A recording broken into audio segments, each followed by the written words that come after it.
Good morning friends. GST platform के YouTube channel में आप सभी का स्वागत है। जी हाँ फ्रेंड्स, 1 अप्रैल 2021 से आपको जीएसटी के अंदर इलेक्ट्रॉनिक इनवॉइस यानी कि आईआरएन जो है हर एक इनवॉइस का जनरेट करना होगा अगर आपका टर्नओवर 50 करोड़ रुपए से ऊपर है।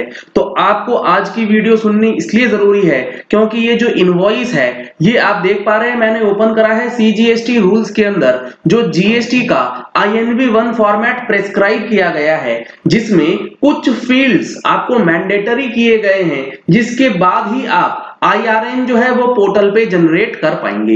अगर आप इस फॉर्म को अगर देखेंगे, मैं आपको एक बार ड्रॉप डाउन में जाकर के दिखा देता हूं कि ये किस तरीके से डिटेल्स जो है वो मांगी गई है। अगर आप इसे पढ़ने बैठेंगे, समझने बैठेंगे, तो आप यकीन मानिए इसमें इतनी ज्यादा टेक्निकलिटीज है कि आप कंफ्यूज हो जाएंगे। तो अगर आपको इनवॉइस के साथ साथ आईआरएन जनरेट करना है यानी कि ई इनवॉइस जनरेट करना है, तो आपको एक सॉफ्टवेयर की जरूरत पड़ेगी जो कि आपका जीएसटी INV1 के स्टैंडर्ड फॉर्मेट के हिसाब से जो मैंडेटरी फील्ड्स है उसका रिक्वायरमेंट फुलफिल कर दे। क्या क्या मैंडेटरी रिक्वायरमेंट्स है वो भी आज हम लोग डिस्कस करेंगे। तो इसके लिए जो आप सॉफ्टवेयर यूज कर सकते हैं वो है हमारे पास क्लियर टेक्स्ट का ई इनवॉइसिंग सॉफ्टवेयर। इसके अंदर जो आपको फीचर्स मिलेंगे, इसमें आपको इजी टू कनेक्ट यानी कि इस सॉफ्टवेयर को आप अपने अकाउंटिंग सॉफ्टवेयर SAP के साथ कनेक्ट कर सकेंगे।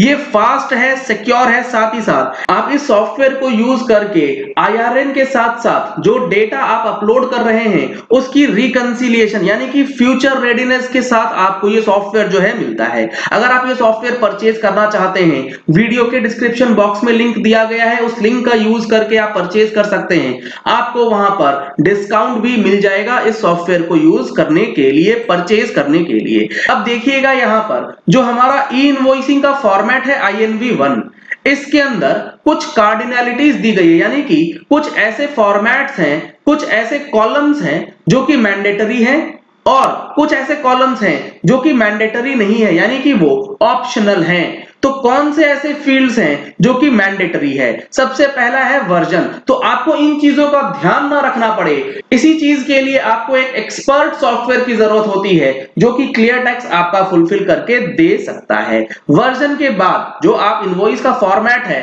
उसकी सॉफ्टवेयर की वर्जन्स होती हैं, उस वर्जन्स के बाद जो आपको आईआरएन नंबर डालना है वो मैंडेटरी है। आईआरएन नंबर कैसे जनरेट होगा? वो डायरेक्टली आपके क्लियर टेक्स्ट के पोर्टल के अंदर जब आप इनवॉइस अपलोड करेंगे तो वो ई इनवॉइस पोर्टल के साथ, चूंकि ये जीएसपी है तो वो लिंकेज रहती है और उस लिंकेज को यूज करते हुए आईआरएन जो है जनरेट होगा। इसके बाद सप्लाई टाइप यानी कि कौन सा सप्लाई है आपका, B2B है, B2C है, ये फील्ड भी आपको मैंडेटरी है। एक भी फील्ड आपने मिस आउट करा तो क्लियर टेक्स्ट आपको देन एंड देयर बता देगा कि भैया आपका ये जो आईआरएन है वो जनरेट नहीं हो पाएगा, आपने ये फील्ड नहीं डाली है। इसके बाद आता है डॉक्यूमेंट टाइप कोड यानी कि इनवॉइस है, क्रेडिट नोट है, डेबिट नोट है, ये भी मैंडेटरी फील्ड है। इसके बाद आता है इनवॉइस नंबर। इनवॉइस नंबर का डेटा जो है वो भी मैंडेटरी रहेगा। डॉक्यूमेंट डेट यानी कि इनवॉइस डेट क्या है जिस दिन आप इनवॉइस जनरेट कर रहे हैं। इसीलिए ये जरूरी है क्योंकि अगर आपने इनवॉइस जनरेट कर दिया, कुछ गलत हो गया, तो वो कैंसिल करने का जो पीरियड है या कैंसिल करने का जो मैकेनिज्म है उसको लेकर के बड़ी दिक्कत जो है वो लोगों को आ जाती है। इसीलिए आपको ये इंश्योर करना होगा कि इनवॉइस नंबर, इनवॉइस डेटा जो है वो परफेक्टली आईआरएन जनरेट होने से पहले हो जाए। इसके बाद आता है एडिशनल करेंसी कोड जो कि ऑप्शनल है, अगर आप डालना चाहते हैं डाल सकते हैं, कोई मैंडेटरी ऑप्शन नहीं है वो। इसके बाद आता है सप्लायर से रिलेटेड इंफॉर्मेशन यानी कि सप्लायर का नाम, उसका ट्रेड नेम, उसका जीएसटी नंबर, उसका एड्रेस। जो आप इनवॉइस अभी बना रहे हैं सेम फॉर्मेट में, सेम तरीके से आपको वहां भी INV01 का फॉर्मेट यूज करते हुए यानी कि जो इनवॉइस आप बनाते हैं उस डेटा को कैप्चर करेंगे और फिर उसे इनवॉइस रजिस्ट्रेशन पोर्टल पे अपलोड करने की बजाय क्लियर टेक्स्ट के पोर्टल पे अपलोड करके बल्क जनरेशन ऑफ आईआरएन भी आप कर सकते हैं। इसके बाद सप्लायर के बाद रिसिपिएंट का नाम, रिसिपिएंट का एड्रेस। तो ये सारी चीजें जो हैं आपको ई इनवॉइसिंग के अंदर करने से पहले ध्यान रखना होगा, क्योंकि रिसिपिएंट का अगर आपने जीएसटी नंबर गलत डाल दिया तो उसको 2A या 2B में नहीं दिखेगा, उसको इनपुट टैक्स क्रेडिट लेने में दिक्कत आ जाएगी। इसके बाद प्लेस ऑफ सप्लाई अगर आपने परफेक्टली नहीं डाला तो CGST SGST की जगह पे टैक्स जो है वो IGST का लग जाएगा। रिसिपिएंट का जो एड्रेस है वो रिसिपिएंट एड्रेस एड्रेस मैंडेटरी होना चाहिए, अदरवाइज अगर आपने रिसिपिएंट एड्रेस की जगह पे कोई और एड्रेस डाल दिया तो रिसिपिएंट को दिक्कत आ सकती है कि आपने फेक इनवॉइसेस के ऊपर जो है वो क्रेडिट ले रखा है। रिसिपिएंट का प्लेस ऑफ बिजनेस, रिसिपिएंट का स्टेट कोड, ये सारी फील्ड्स जो हैं वो मैंडेटरी दी गई हैं जीएसटी INV 01 फॉर्मेट के अंदर। काफी सारे ऑप्शंस हैं जो कि आपको मैंडेटरी नहीं है, अगर आप डालना चाहते हैं तो एज पर योर रिक्वायरमेंट आप डाल सकते हैं। उसके बाद आता है सप्लायर रिसिपिएंट के बाद आइटम की डिटेल्स। आइटम डिटेल्स में सबसे पहले आपको आइटम का लिस्ट, यानी कि क्या क्या आइटम्स आप भेजते हैं उसके अंदर पर्टिकुलर्स में आइटम लिस्ट आपको डालना होगा।